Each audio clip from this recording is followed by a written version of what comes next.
Good evening, my lord. You called for me? And to your bedroom, no less. Is this what I think it is? I always knew you'd come around eventually.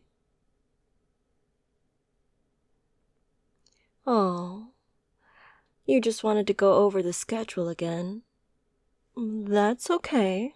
That's okay. It is my foremost duty in life to serve you in every single way. Even the more tame ways. But as for your schedule, it's clear for tonight.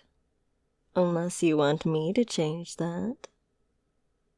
But anyway, tomorrow morning there's a meeting with the intelligence officers, and then there's a meeting with the spy masters, and then I have to give you that full body massage. Oh, you're right. There is something here that doesn't belong. The meeting with the spy master, obviously. You're already meeting with the intelligence officers. Meeting with the spy masters, too, is just redundant. As for the subject of tomorrow morning's meeting, they really are both the same. They're all about identifying dissenters and developing responses to deal with them. It really is quite unfortunate that not everyone worships you. I know it might sound biased coming from me, seeing as I have special reason to adore you and worship the ground you walk on. I am a demon after all. I would be burning in hell right now if that wasn't for you. It wasn't enjoyable, burning in hell for all those centuries. Every second was agony. I couldn't think of anything except for how much it hurt. I can't even remember anything before the pain. What my name was, what my life was. I don't remember. I don't remember what sins I committed, but they must have been great atrocities if it put me through that. But then everything changed when you summoned me.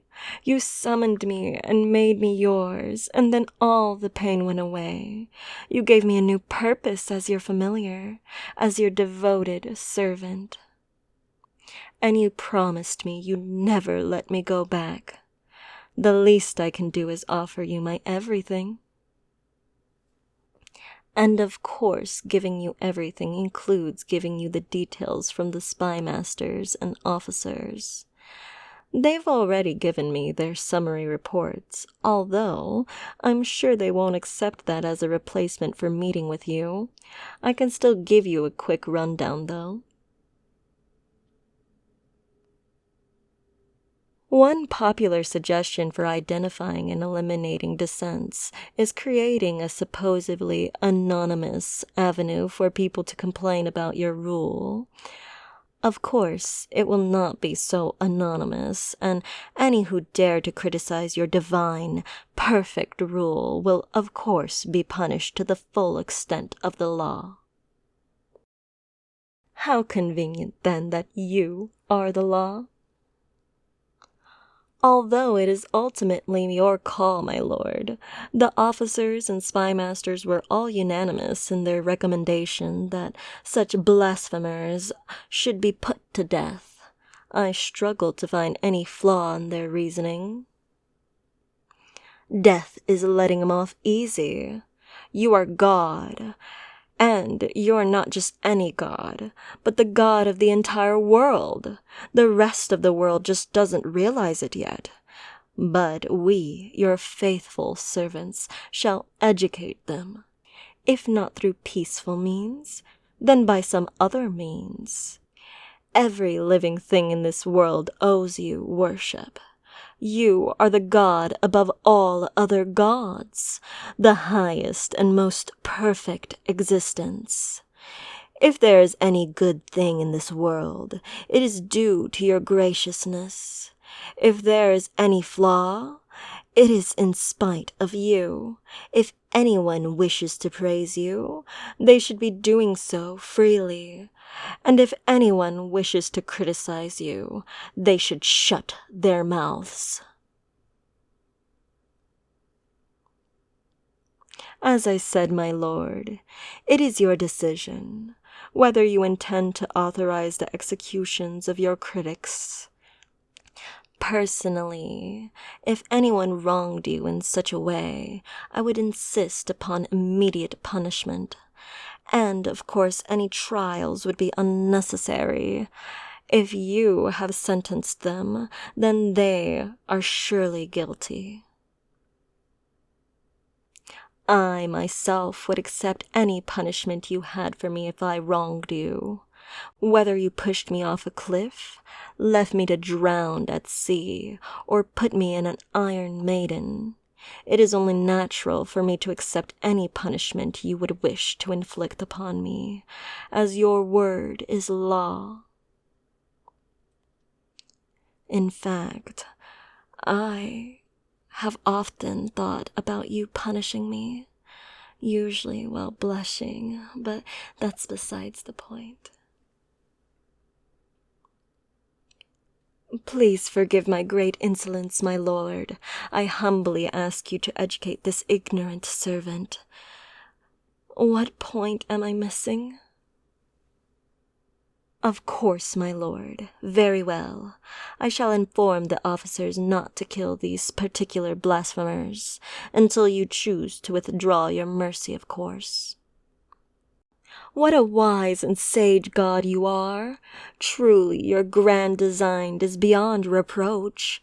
Tolerating them for now shall get them to reveal themselves, and then we can get rid of them all in one fell swoop, at a later date. I would expect nothing less brilliant from the one supreme god over all, and the man I fell so madly in love with. Yes, of course. You are always correct, my lord. I am sure there is much I have misunderstood about your plan because I am unable to grasp the full extent of your endless brilliance. But rest assured, I shall carry out your orders to the letter, even if I cannot understand the full reasoning behind the order. No, my lord. I still have more scheduled after the morning. Tomorrow afternoon, the head engineer had wanted to give you an update on how your statue is coming along.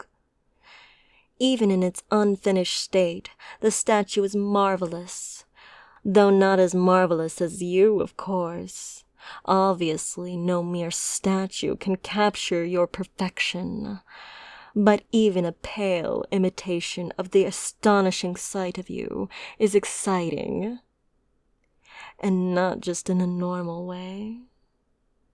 After all, you are the greatest sight to behold, the sweetest voice to hear. And I fantasize you must be the finest touch to feel. If there is one flaw that the statue has, it would be its title. The engineer had wanted to call it merely the Great God. But you are so much greater than that, my lord. You are the nexus from which all the beauty in life is brought forth. When the flowers bloom, they bloom for you, my lord, for your eyes. When the birds sing, they sing for you, my lord, for your ears. Of all the things and all the people. And of course, I cannot neglect to mention that includes me. My mind, body, soul, heart, thoughts, and body. Did I mention my body?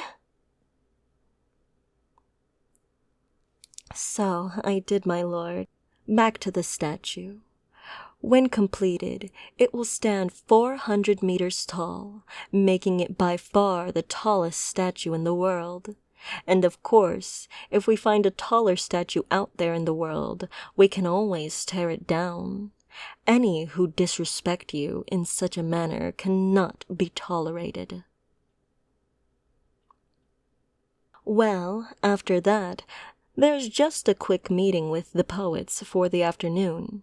You know, the ones that were commissioned to compose the national epic that celebrates your majesty and the founding of our very own nation.